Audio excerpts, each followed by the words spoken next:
di tempat pekerjaan kita dalam rangka mencari maisha kita.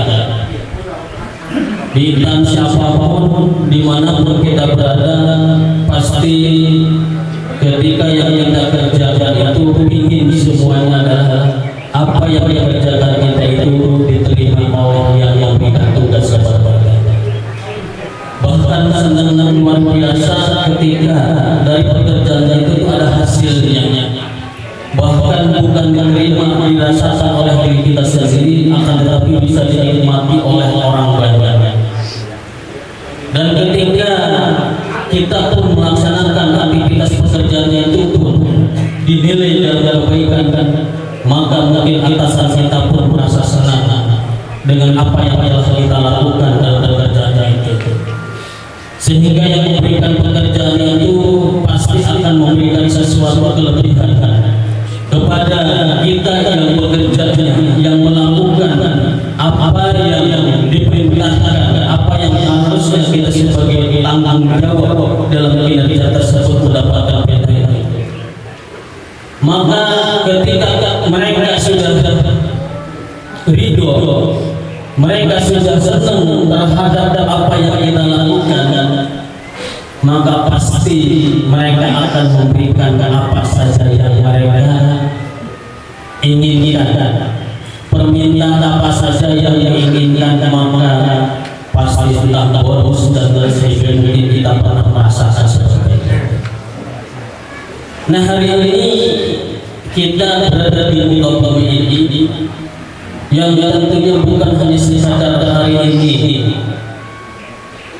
hidup, makan, berumah tangga, tapi semuanya ada tujuan manusia diciptakan oleh Allah Subhanahu wa taala dan diturunkan ke muka bumi ini ada dan tujuan maksud yang lebih mulia yang diperintahkan oleh Sang Pencipta. Akan tetapi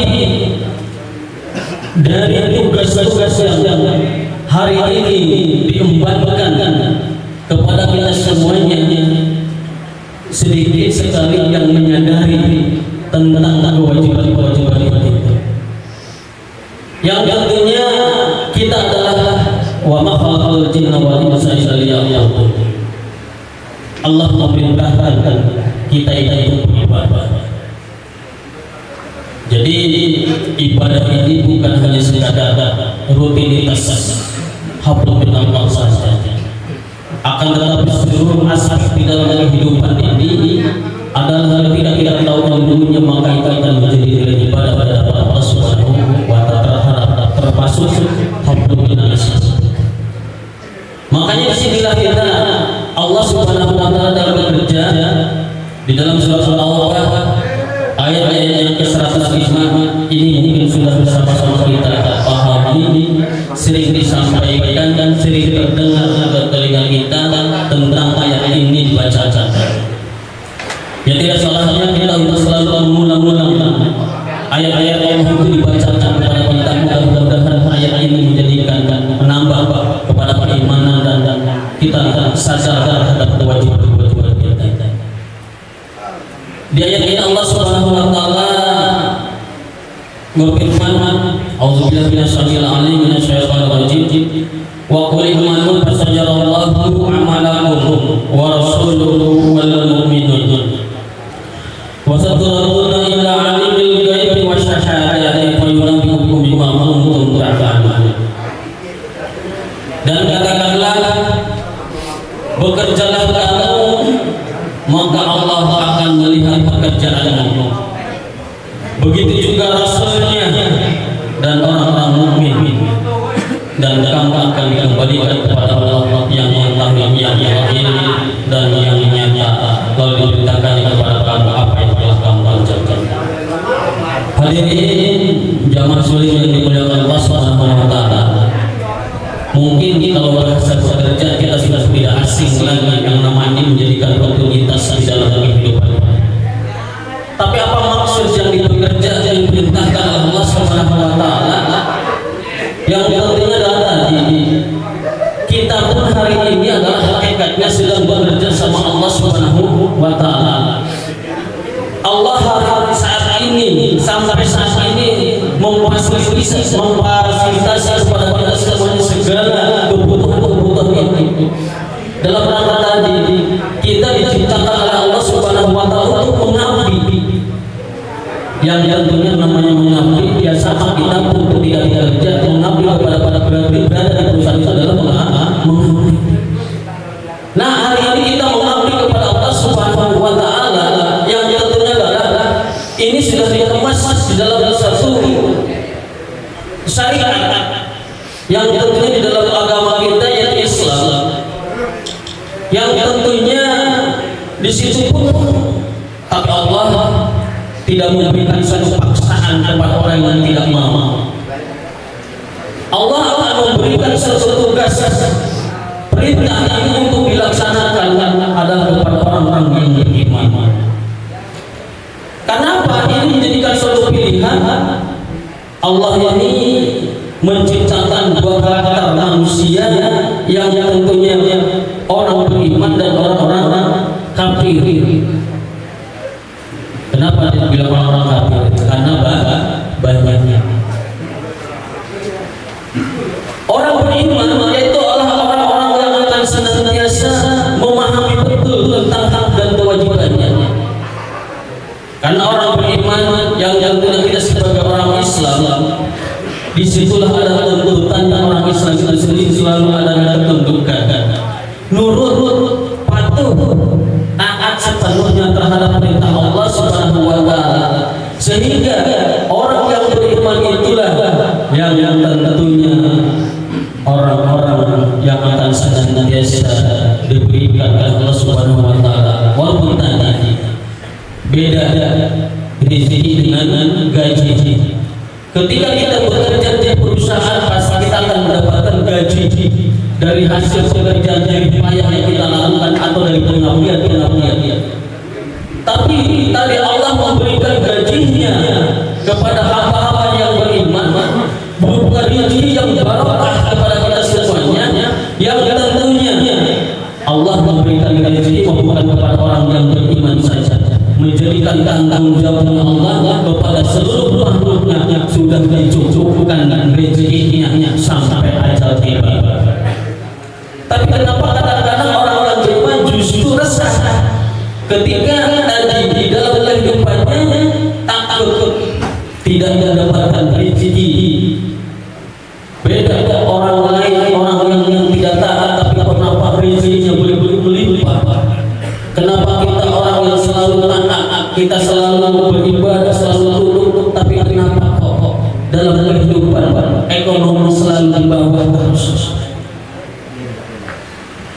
Yang kita harus bertanya, apakah yang mereka atau apakah yang Allah berikan kepada mereka harta yang begitu berlimpah Allah hidup? Sedangkan apa yang hari ini kita kerja, kita dapat, kita makan dan habis, apakah Allah ridho dengan apa yang kita dapatkan hari ini dan hari ini atau siang kita makan? Tapi justru itulah Allah memberikannya kepada hamba yang beriman yang seperti itu. Makanya kita segala sesuatu mau kemana Pak? Saya mau mencari ridha Allah. Benar nggak? Ketika kita setiap melangkah Bismillahirrahmanirrahim, maka tujuan kita adalah semuanya ingin mencari ridha Allah. Ridha Allah itu akan diberikan kepada hamba-hambanya yang tentunya bukan begitu saja, akan tetapi ada syarat-syaratnya yang tentunya ketika keridhaan itu akan diberikan sebagaimana kepada umat terdahulu. Allah berikan keridhaan itu ketika Allah memerintahkan satu kewajiban yang tentunya memberikan syarat sebagai seorang hamba terhadap sang penciptanya atau diberikan garis bekerja kepada Allah Subhanahu wa taala. Ketika dalam perjalanan hidupnya benar-benar dilaksanakan sesuai dengan perintah Allah Subhanahu wa taala, maka disitulah keridhaan Allah akan diberikan. Tapi ketika hari ini kita bekerja dengan sesuatu yang ingin mencari ridha Allah, tapi tata caranya yang diperintahkan Allah Subhanahu wa taala dilewati, tidak pernah dijalankan, maka bagaimana Allah akan ridho terhadap pekerjaan-pekerjaan itu? Intinya tadi, kita bekerja di dalam suatu perusahaan pun ada syarat dan kewajiban yang ketika kita mengikuti aturan-aturan yang ada dalam perusahaan itu yang tempat kita kerja, maka secara otomatis kita mengikuti aturan-aturan yang ada, maka di sini kita bisa melewati, bahkan bisa sukses dengan program-programnya itu, bahkan target-targetnya yang diberikan, yang disampaikan kepada seluruh karyawannya dan dikerjakan dengan penuh disiplinnya, maka di situ ketika akhir bulan menemukan segala target yang tercapai diikuti oleh seluruh karyawannya, maka begitu senangnya sang pimpinan tersebut. Nah, hari ini bagaimana kita supaya Allah senang terhadap kita, lalu dengan kesenangannya Allah maka Allah ridho terhadap apa yang kita lakukan. Maka tadi orang Islam itu datang sebagaimana di dalam surah An-Nur, apa di dalam surah Al-Ahqaf ayat-ayat yang 29. Di situ Allah Subhanahu wa taala menjelaskan bahwa wa qulil haqqu min rabbikum, dan katakanlah, inilah ilmunya kepada Nabi kita Muhammad Rasulullah sallallahu alaihi wasallam. Cuma hari ini ayat ini buat siapa, Pak? Buat kita, tetap buat Nabi Muhammad ini. Buat kita. Dan katakanlah Muhammad, dan katakanlah Muhammad, kebenaran didatangkan dari Allah. Jadi suatu kebenaran ini harus sama-sama kita jalankan, kebenaran ini harus kita sampaikan. Karena ketika kebenaran kita tidak pernah dijalankan, kebenaran tidak pernah tersampaikan, maka ini bagaimana kebenaran ini yang ini tentunya kebenaran yang hak, kebenaran yang hak sesuai dengan perintah Allah dan Rasulnya. Ketika tersampaikan oleh Allah walaupun pahit kadang-kadang kita laksanakannya, kita sampaikan, kan kadang-kadang satu kebenaran itu belum tentu bisa diterima semuanya. Karena kebenaran itu kita lihat dalam sejarah Rasulullah Sallallahu Alaihi Wasallam aja menyampaikan kebenaran atau kebongkaran apa. Tapi kenapa dibenci? Kenapa sampai diusir dari kampung halamannya, sampai disebut orang gila dan sebagainya? Karena tadi banyaknya yang tidak suka terhadap kebenaran tersebut. Maka ketika orang yang menyeru, orang yang diseru menerima sinkron, maka disitulah orang mendengarkan seruan-seruan Allah Subhanahu wa taala melalui rasulan, orang yang membacakan ayat itu berupa perintah dan larangannya, maka disitulah Allah ridho terhadap apa yang dilakukan oleh hamba. Nah, hari ini kita banyak sekali perintah dan larangan tersampaikan kepada kita semua. Maka hari ini apakah sudah kita Allah tidak akan memaksa kepada kita, akan memberikan suatu hukuman kepada kita, tanggung jawab untuk melaksanakan apa yang perlu kita ketahui. Yang hari-hari adalah harus kita lakukan dari proses 205 kali pertemuan, 206 kali pertemuan, berapa ayat yang sudah masuk, keterangan-keterangan yang sampai kepada kita. Itulah adalah ayat-ayat Allah, suatu seruan-seruan perintah yang itu juga ada larangan-larangan yang disampaikan oleh para masyarakat dalam tubuh kita. Itu merupakan suatu keterangan untuk hujah untuk beramal di dalam kehidupan ini. Sudahkah kita setiap pertemuan itu ada yang nyambut, ada yang paham yang disampaikan itu, dibacakan ayat tersebut, lalu kita lakukan di dalam kehidupan. Yang intinya apa? Suling ini ada dalam rangka apa? Ingin wabil khusus Bapak Hijayah ini ingin mendapatkan daerah yang diridhoi oleh Allah Subhanahu wa taala. Bersyukur. sebangga punya tokoh lingkungan yang ada, yang tentunya ini mengajak masyarakat yang mungkin merasa tanggung jauh-jauh ada masa kelamnya beliau. Akan tetapi sekarang hari Allah sudah sadarkan dirinya untuk mengajak kepada kebaikan, walaupun mungkin nanti yang bakal tidak bisa membacakan ayat-ayat Allah, tapi dengan petunjuk ini bisa. Inilah suatu kelebihan manusia. Dakwah itu nggak perlu membacakan ayat Allah, tapi dengan kekuasaan, dengan sesuatu yang bisa menggerakkan, mengajak, maka itu pun suatu hal yang lebih baik daripada banyaknya kita berbicara, tapi justru dibencar Allah Subhanahu wa Ta'ala. Banyak orang yang berbicara yang akan tetapi wa amalul akan saja. Maka hari ini apa? Setiap pertemuan merupakan setiap silsilah bahasa yang ke-206 ini, ayo fastabiqul khairat kita. Dari ayat-ayat yang disampaikan ini, ayat-ayat yang sering kita dengarkan, mudah-mudahan menjadikan suatu petunjuk. Karena hakikatnya Al-Quran adalah sebagai al-huda, sebagai petunjuk buat diri kita. Tadi dalam rangka apa? Dengan hadirnya kita ingin apa langkah kita dari tadi dari sebelum subuh, ingin mencari dapatkan ridhonya Allah Subhanahu wa Ta'ala. Tapi ketika kita tahu ini adalah satu perintah, maka insya Allah keridhaan kita akan diberikan kepada kita semuanya. Walaupun tadi kembali inama amal ini saya mengajak luruskan kembali niatnya, karena Allah Subhanahu wa Ta'ala. Karena amal ini tergantung kepada niat yang awal akan berangkat kita kemana. Ketika amal atau niatnya awal kita salah, maka tadi jangan sampai mendapatkan ridhonya Allah, tapi hanya mengangkat ridhonya manusia, karena tadi melupakan terhadap Allah Subhanahu wa Ta'ala.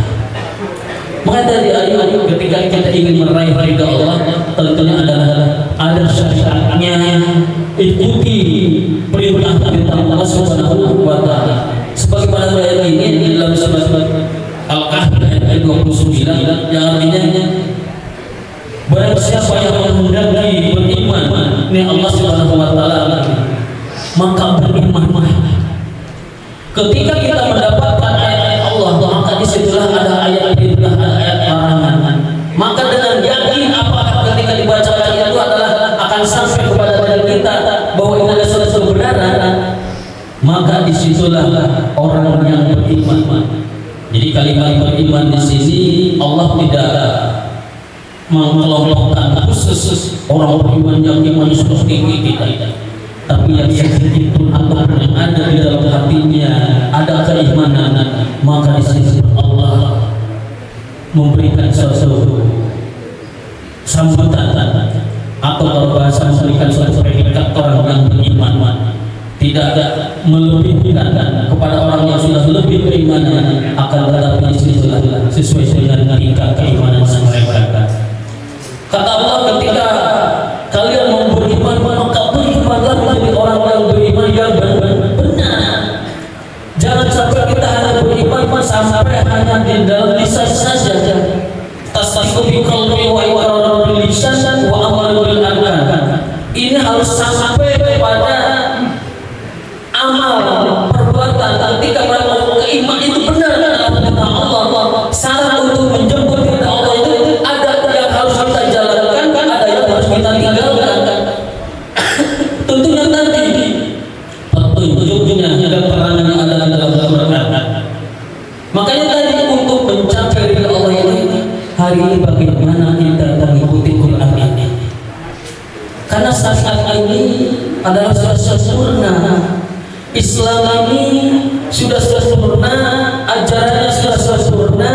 Kita memiliki kitab Al-Quran yang begitu sempurna bahwa tidak pernah terwadai sampai saat. Allah menjamin kesempurnaan, Allah menjamin kesucian. Nah, jangan sampai ini hanya menjadikan suatu beban buat kita. Ayo, makrifat kalau bahasa makrifat Quran.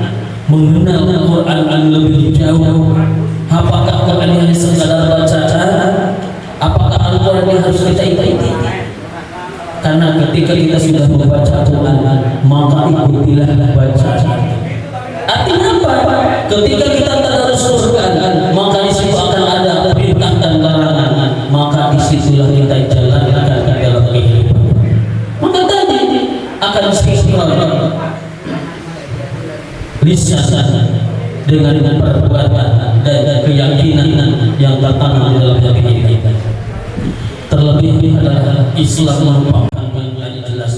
Inna dina indallahi Islam, sesungguhnya din atau agama yang diridhoi di sisi Allah hanyalah Islam.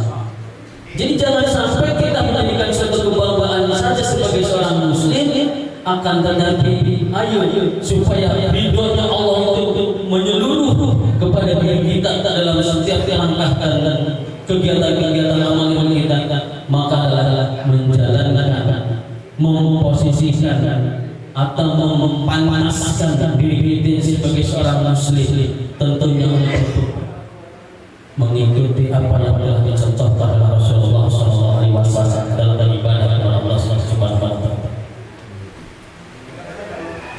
Hadirin Bapak dan jamaah yang dimuliakan Allah Subhanahu wa Ta'ala, yang tentunya kita di dalam beramal, ayo janganlah bosan. Terlebih saya ingin, mungkin kemarin kita mendengar di kecamatan ini yang aktif dalam hal-hal kegiatan-kegiatan ini kebanyakan yang sudah sepuh. Bagaimana saya melihat regenerasi yang hari ini anak-anak muda yang tentunya ini kalau pasal mungkin irmas remaja masjidnya ini kok enggak aktif. Makanya sangat miris sekali ketika kemarin mendengar, karena sama saya pun punya anak-anak yang seusia seperti itu, yang tentunya hari ini kalau generasi tidak dibentengi dengan keagamaan, maka bagaimana nanti kelak? Karena masa depan lingkungan ada di tangan. Mungkin saya sedikit cerita, saya udah 2 kali ke tanah yang kemarin ada kejadian. Kalau bahasa Allah fantasi fil alam. Di sana yang saya surganya, maaf ada orang Aceh Bapak. Ternyata apa namanya Seram Mekah itu tidak seindah yang kita bayangkan, enggak semuanya. Tapi yang saya kunjungi ternyata ini sangat luar biasa, yang ini menjadikan bahan pelajaran buat saya. Ya Allah, ini yang kita banggakan di sana ternyata kadang generasi lebih jauh dalam hal masalah. Intinya mereka tidak kepedulian terhadap mereka hari ini. Makanya ya Allah, saya ajak mereka yang di rumah desa saya itu, ya Allah, inilah suatu peringatan buat kita. Jangan sampai ini terjadi di kita pun, walaupun kita jauh dari gunung, jauh dari laut, tapi ketika Allah sudah berkata, ketika terjadi adanya suatu kejadian dan sebagainya, maka ini bisa akan terjadi. Makanya selalu mengingatkan, waktu khusus saya insya Allah juga berangkat lagi ke sana dalam rangka saya pembimbingan di sana dalam masalah agama juga, karena saya meninggalkan di sana ya Allah kekhawatiran juga ya mereka membutuhkan besar. Saya butuh yang seperti ini. Intinya penampilan masalah olahraga, walaupun mungkin di sana banyak, tapi mereka kepedulian secara untuk itunya, karena mereka apalagi dengan adanya bencana boro-boro mikir untuk orang-orang, untuk mikir dirinya aja masih bingung dan seperti. Makanya alhamdulillah, mudah-mudahan saya minta doa dari jamaah sekalian, mudah-mudahan nanti saya berangkat ke sana pun saja, insya Allah saya bawa nama saya bawa nama Sulim di sana. Insya Allah nama Sulim di sana, intinya Bapak dari jamaah Sulim, insya Allah juga saya juga bawa nama PGI Persatuan Guru Ngaji yang bernama Saksa. Alhamdulillah mereka menerima saya di sana. Makanya mudah-mudahan Bapak dan Ibu, intinya ini, ayo anak-anak kita yang kemarin disampaikan di kecamatan, kirim juga anak-anak kita, ayo aktifkan yang punya masjid atau musola, remaja-remaja masjidnya diaktifkan. Banyak guru-guru ngaji yang hari ini kalau bahasa nganggur kali nganggur untuk membina ya, untuk membina anak-anak muda, insya Allah ketika ditugaskan insya Allah sih. Yang ini apa? Inilah tanggung jawab kita. Terlebih lagi kita sebagai yang hari ini Allah berikan sebatas ilmu untuk disampaikan. Hari ini masih kita punya keterbatasan karena wadah yang ada. Insya Allah Pak hari makin walaupun habis capek kelelahan ini, tapi ketika ada tugas bersama dipanggil untuk misi anak-anak muda, insya Allah Pak